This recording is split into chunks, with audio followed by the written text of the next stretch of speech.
Akankah harga-harga kebutuhan pokok naik di agen pengecer maupun produsen? Akankah harga barang cabai, tomat, dan lain-lain yang merupakan kebutuhan pokok di tingkat keluarga juga akan naik dengan seiring kenaikan harga energi global yang saat ini sudah mencapai di atas $100 per barel? Akankah masyarakat harus mengatur ulang pengelolaan ekonomi rumah tangganya ketika nilai real duit pendapatan penghasilan mereka semakin rendah karena juga melemahnya nilai rupiah terhadap dolar? Akankah harga LPG, BBM di tingkat konsumen itu juga akan naik seiring dengan kenaikan harga energi global, dan di mana posisi pemerintah dalam mengatur kestabilan harga di pasar?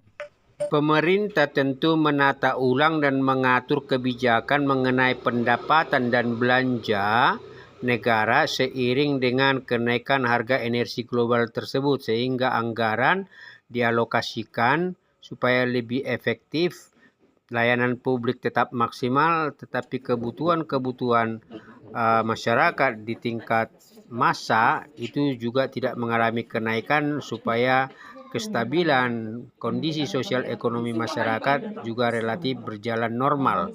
Meski ada info bahwa per 1 April harga BBM naik, tetapi pada kenyataannya di SPBU yang ada, harga BBM subsidi relatif masih stabil. Ini mengandaikan bahwa masyarakat masih mampu menjaga aktivitasnya dan usaha-usaha mikro kecil pun masih bisa menjajakan jualannya tanpa harus menaikkan harga. Tetapi perlu diantisipasi kemungkinan cepat atau lambat kemungkinan harga itu naik. Oleh karena itu memang kita perlu mencoba melihat dari sisi rumah tangga dan usaha-usaha mikro, bagaimana supaya semua aktivitas warga masih berjalan seperti biasa dan masih bisa mencari pendapatan lewat kegiatan masing-masing, sehingga pada akhirnya situasi masyarakat stabil. Jadi seperti APBN, APBD, dan juga anggaran pembangunan belanja desa itu juga harus dikelola, karena sepenuhnya itu merupakan hasil perolehan pajak, dan itu artinya dikelola dengan efektif dan efisien demi kemakmuran dan kemaslahatan warga masyarakat. Oleh karena itu memang warga perlu melakukan pengelolaan ekonomi rumah tangga secara bijak, karena perlu diantisipasi kemungkinan kenaikan itu cepat atau lambat. Itu artinya harus dilihat posisi pendapatan terhadap konsumsi dan juga terhadap potensi saving. Karena ketika satu komponen saja naik seperti harga bensin, LPG, solar, maka akan berimplikasi kepada kenaikan harga-harga bahan-bahan kebutuhan lainnya. Ini artinya pengelolaan ekonomi keuangan rumah tangga perlu dari awal dilakukan dengan sangat tepat. Ini beberapa langkah atau kiat guna mengantisipasi kemungkinan naik atau tidaknya LPG tersebut. Tapi melalui kerja profesional, melalui kerja pribadi mandiri, usaha-usaha mikro, atau sebagai pegawai karyawan, maka pada dasarnya apapun atau berapapun perolehan dari pendapatan yang dibawa pulang, baik suami kerja atau istri sebagai rumah tangga, itu berarti harus dilihat sebagai sebuah potensi untuk tidak hanya bertahan, tetapi juga mampu mengembangkan potensi-potensi yang ada. Berapa total pendapatan per bulannya. Langkah kedua ini yang paling prinsip guna mengatasi kerentanan kenaikan harga tersebut, tetapi sekaligus juga untuk membangun yang disebut dengan social safety net. Bagaimana membuat jaringan pengaman supaya kita masih punya tabungan atau cash flow atau dana darurat.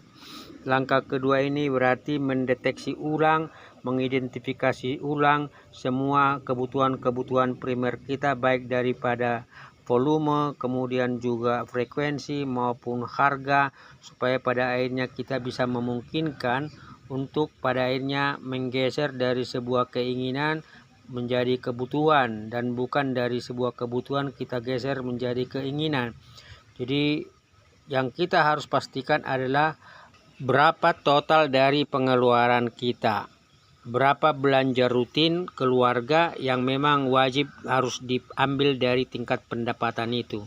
Jadi pengelolaan ekonomi rumah tangga pada dasarnya adalah bagaimana sebenarnya jangan sampai minus defisit, sehingga memang kalau masih ada kemungkinan dari pendapatan itu bisa di saving, seperti teori ekonomi mikro mengatakan Y sama dengan C plus S, berarti S-nya dulu kita prioritaskan mungkin 10-20%, baru kemudian kita sesuaikan konsumsi itu dengan sisa dari pendapatan yang sudah di saving, sehingga pada akhirnya kita punya ketersediaan dana darurat. Kita mungkin akan mengatakan pendapatan saja sudah jumlahnya sedikit, pengeluaran itu jumlahnya lebih besar.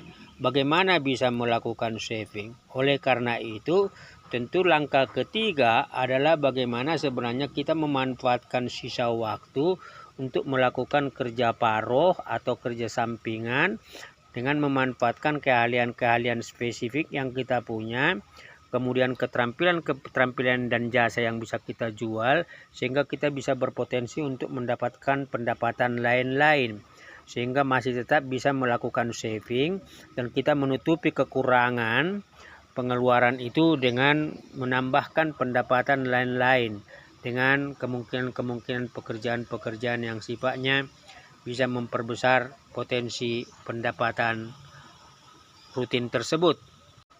Jadi gaya konsumsi yang harus kita rubah, gaya hidup yang harus kita geser, sehingga pada akhirnya nilai konsumsi tanpa mengurangi kualitas dan kuantitas, kita masih bisa melakukan struktur pembiayaan di dalam rumah tangga, sehingga pada dasarnya kualitas penyelenggaraan hidup dan juga motivasi itu masih tetap berlangsung dan dinyatakan sebagai bagian dari investasi jangka panjang. Sehingga pada dasarnya meskipun ada kemungkinan naik atau tidak naiknya harga-harga kebutuhan, kita masih punya dana cadangan, tabungan darurat untuk berbagai potensi risiko. Langkah keempat, dalam pengelolaan ekonomi rumah tangga, kita kemudian mengelis lagi atau mendata ulang semua rangkaian aktivitas satu keluarga.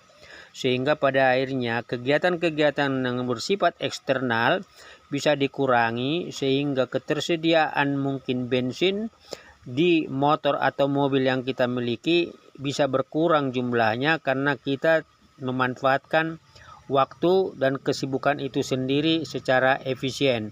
Sumber-sumber daya yang terbatas khususnya di keuangan dan mengoptimalkan sumber-sumber daya bensin atau transportasi itu kita perkecil, sehingga diandaikan kita masih memampukan melakukan perilaku keuangan yaitu saving atau tabungan. Kita perbesar potensi cadangan risiko dana darurat dengan mendaftar kembali semua kebutuhan-kebutuhan primer kita dan juga mengurangi aktivitas eksternal, sehingga pada dasarnya pengelolaan ekonomi rumah tangga kita minimal berada pada keseimbangan Y sama dengan C plus S. Jadi nilai S itu ada. Dan kemudian itulah yang akan kita pergunakan mengantisipasi berbagai potensi kemungkinan karena kita punya nilai likuiditas dan nilai ketersediaan kas di bank ataupun di kantong. Mungkin ini semacam jurnal akuntansi atau buku catatan kas harian, tetapi itu penting dan perlu dilakukan dalam rangka adalah lebih bagus punya cadangan kas, cadangan risiko untuk mengantisipasi kemungkinan kenaikan apapun di pasar. Ketersediaan cadangan risiko kas itu memperkuat keyakinan kita terhadap kemungkinan-kemungkinan terburuk. Tabungan atau saving yang ada dalam jumlah besar itu menjadi strategi atau bagian dari rencana investasi kita ke masa depan, baik untuk anak langsung maupun mungkin untuk menciptakan peluang-peluang bisnis atau mengakselerasi aktiva produktif yang bisa memastikan kita bisa memperoleh perolehan pendapatan dan lain-lain. Pengelolaan ekonomi rumah tangga pada dasarnya adalah perilaku keuangan. Jadi tujuannya sebenarnya memperbesar potensi tabungan untuk menambah aset produktif, aktiva tetap maupun aktiva lancar. Sehingga diandaikan kita bisa memperbesar peluang-peluang untuk melakukan analisa, riset untuk mengalokasikan dana tabungan itu untuk tujuan-tujuan lain, investasi atau kebebasan finansial meskipun di saat harga-harga minyak atau barang kebutuhan naik. Pengelolaan ekonomi rumah tangga adalah pola efisiensi seperti prinsip yang dilakukan di dunia bisnis atau perusahaan. Jadi bagaimana mendayagunakan sumber-sumber daya yang terbatas untuk tujuan dan manfaat yang maksimal. Sehingga kalau perlu gaya konsumsi, gaya hidup dikurangi, tetapi potensi saving makin naik. Ibarat perjalanan panjang dan melelahkan, tapi pada akhirnya akan mencapai zona nyaman, secure income.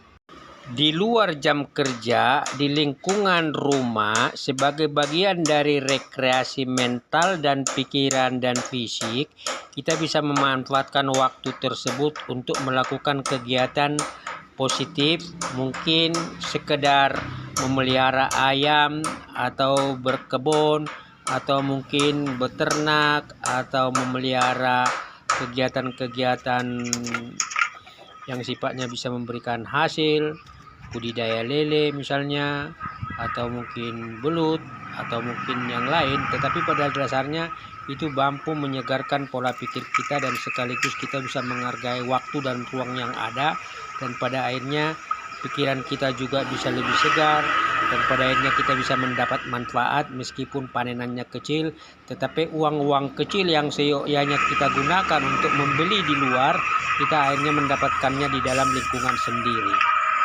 Pengelolaan ekonomi rumah tangga adalah sebenarnya prinsip keuangan. Jadi pada saat harga energi naik atau tidak, kita masih tetap mampu menambah likuiditas tabungan dan juga aktiva-aktiva produk kita sambil bisa menikmati kehidupan itu sendiri dengan rekreasi. Salam sehat, salam sejahtera, dan sukses selalu buat para sedulur semua dimanapun berada. Keluarga bahagia dan cadangan risiko ada.